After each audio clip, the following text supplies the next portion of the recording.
नमस्कार दोस्तों, honest critic में आपका स्वागत है। दोस्तों, इस वीडियो में हम डिस्कस करेंगे जो धिल्लन जी ने जो वीडियो अपलोड किया है, उस वीडियो का हम रिव्यू और एनालिसिस करने की कोशिश करेंगे क्योंकि मेरे पास इस वीडियो को लेके रिक्वेस्ट और कमेंट आया था। तो चलिए वीडियो शुरू करते हैं। तो उस पे जो मेन जो टॉपिक था, उनका जो हेडिंग था वो ये था कि technology customer and 3 is free. तो उस 20 मिनट का वीडियो है, तो उस वीडियो को मैंने कंप्लीटली देखा। देखने के बाद जो उसका जो कंटेंट था, जो मेन इंपॉर्टेंट कंटेंट था, पहले तो टेक्नोलॉजी का इंपॉर्टेंस के बारे में बताया गया था कि टेक्नोलॉजी कितना इंपॉर्टेंट है और कैसे काम करता है। एग्जांपल के इन्होंने स्टारलिंक, एलोन मस्क की जो कंपनी है, उसके बारे में दिया था कि एज अ सिंगल कंपनी वो यूक्रेन को जाके अपने सैटेलाइट के थ्रू इंटरनेट प्रोवाइड कर रहा है और उसके जो पूरा का पूरा प्रॉफिट वो अकेला जैसे एलोन मस्क ले रहा है, और जो यूज़र्स है, जो यूक्रेन के जो यूज़र्स है, जो यूज़ कर रहे हैं, उनको कोई फ़ायदा ही नहीं हो रहा है उसमें। लेकिन ऑन पैसिव क्या करेगा कि वो अपने जो यूज़र्स है उनको भी फ़ायदा दे रहा है। ठीक है, तो ये कहना चाह रहे थे वो। और दूसरा ये है कि 3 इज़ फ्री का मतलब ये हो गया कि तो उन्होंने अपने चैनल पे पहली बार जब वीडियो बनाया था तो उन्होंने कुछ कैलकुलेशन दे दी थी कि इतना इतना कमाई हो सकता है। तो उसको क्लैरिफिकेशन देने के लिए उन्होंने ये बोला कि वो ये नहीं कह रहे कि वो मैट्रिक सिस्टम है, बल्कि वो ये कहना चाह रहे कि ऑलरेडी सबके पास तीन तीन ऑलरेडी 3 डायरेक्ट्स मिल चुके हैं। यानी 1.2 मिलियन जितने भी लोग हैं, सबके पास अपने अपने तीन दे दिया गया है। वो शायद अभी दिखाया ना हो, लेकिन सबके पास तीन तीन है। तो अगर आपने वीडियो ध्यान से देखा होगा तो ये उसमें क्लियरली बताया हुआ है। तो उन्होंने यही बताया कि जैसे सबके पास अपने अपने वेबसाइट्स होंगे, डोमेन होंगे, फिर उनका सब डोमेन होगा, फिर अलग अलग हर रोज़ 365 डेज़ अलग अलग पेजेस आएंगे। तो उस पर मार्केटिंग होगी, सेल्स होगी, कमाई होगी, उसका कमीशन आपको मिलेगा, उसका प्रॉफिट आपको मिलेगा। तो अगर अभी भी बहुत सारे जो न्यू फाउंडर्स हैं, अगर उनको कॉन्सेप्ट क्लियर नहीं हुआ है, तो हमको एकदम बेसिक तरीके से मैं आपको बता देता हूँ कि मान के चलते हैं कि ऑन पैसे के पास 1 लाख कस्टमर्स हैं। उन 1 लाख कस्टमर को सबको एक एक वेबसाइट दिया जाएगा, डोमेन नेम।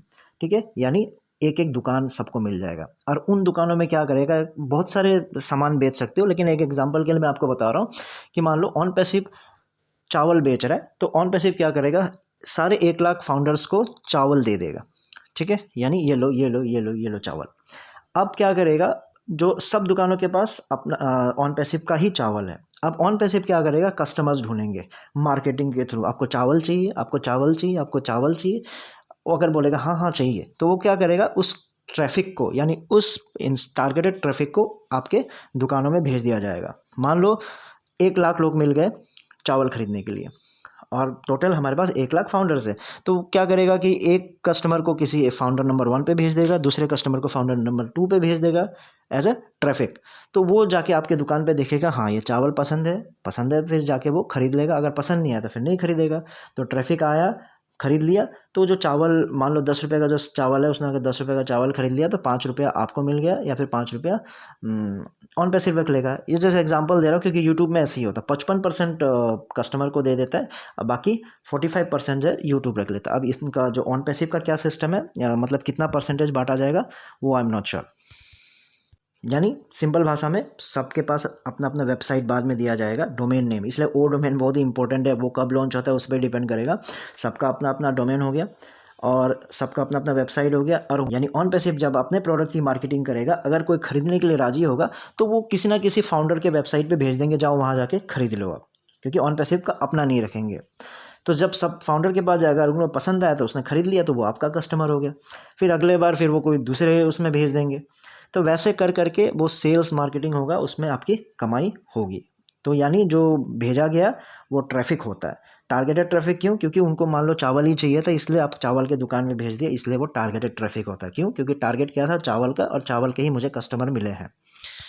जैसे अलग अलग वेब पेजेस के बारे में बताया गया कि हर रोज एक नया नया वेबसाइट आएगा। तो वो एक सिंपल से फॉर्मूला है। कुछ सालों पहले मैं जैसे एक ऐप यूज़ करता था, जिसमें क्या होता था कि अपने मोबाइल पे मैं रोज़ अलग अलग वॉल पेजेस ऑटोमेटिकली आ जाता था। मैनुअली भी डाल सकते थे, या फिर डेट भी डाल सकते हो कि इस दिन मेरा चेंज हो जाए, उस दिन मेरा चेंज हो जाए, या इस टाइम चेंज हो जाए, उस टाइम चेंज हो जाए, या फिर आप जब मर्जी ऑटोमेटिकली करते रहो। तो 24 घंटे के अंदर वो ऑटोमेटिकली वॉलपेपर चेंज होते रहते थे। तो वैसा ही वो सिस्टम है। तो वही कॉन्सेप्ट आपका वेबसाइट पे भी है।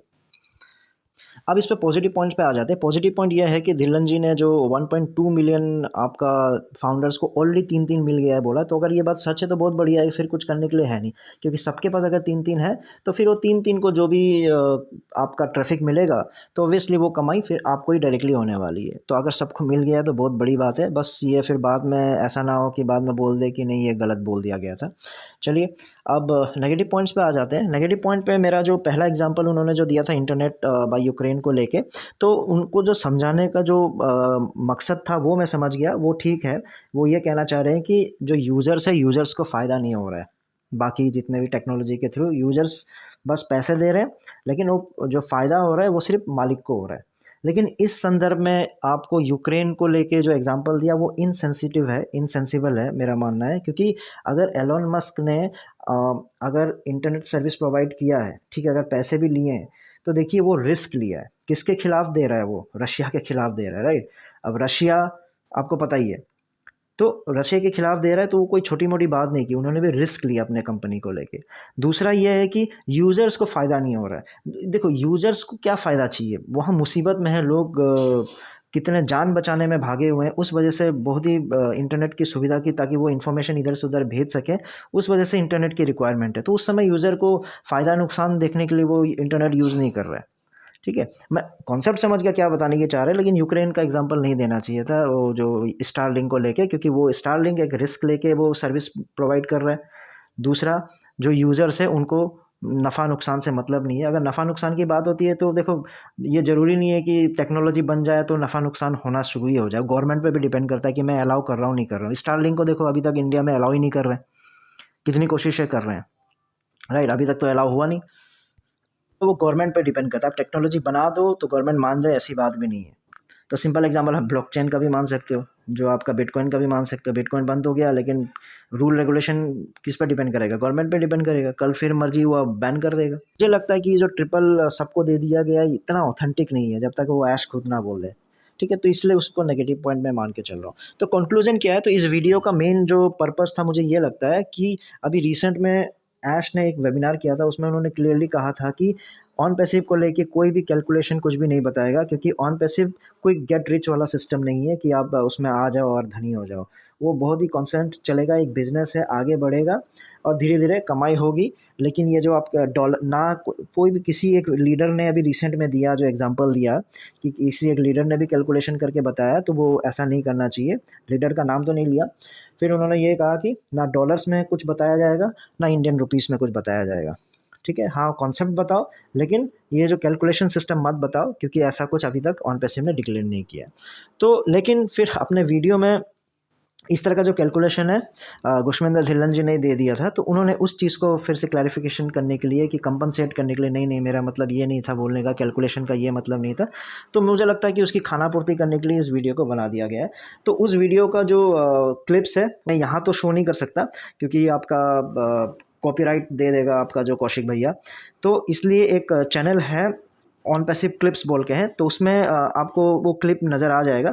तो उसका मैं लिंक शेयर कर दे रहा हूँ अपने डिस्क्रिप्शन बॉक्स पे, उसको आप देख लेना कि ऐश ने क्या कहा और गुशविंदर जी ने क्या कहा था। उसके बाद ऐश ने उस बात पे क्या टिप्पणी दी थी। ठीक है दोस्तों, फिर इस वीडियो में इतना ही था। फिर नए वीडियो में नए टॉपिक के साथ आऊँगा, तब तक के लिए टेक केयर, बाय बाय।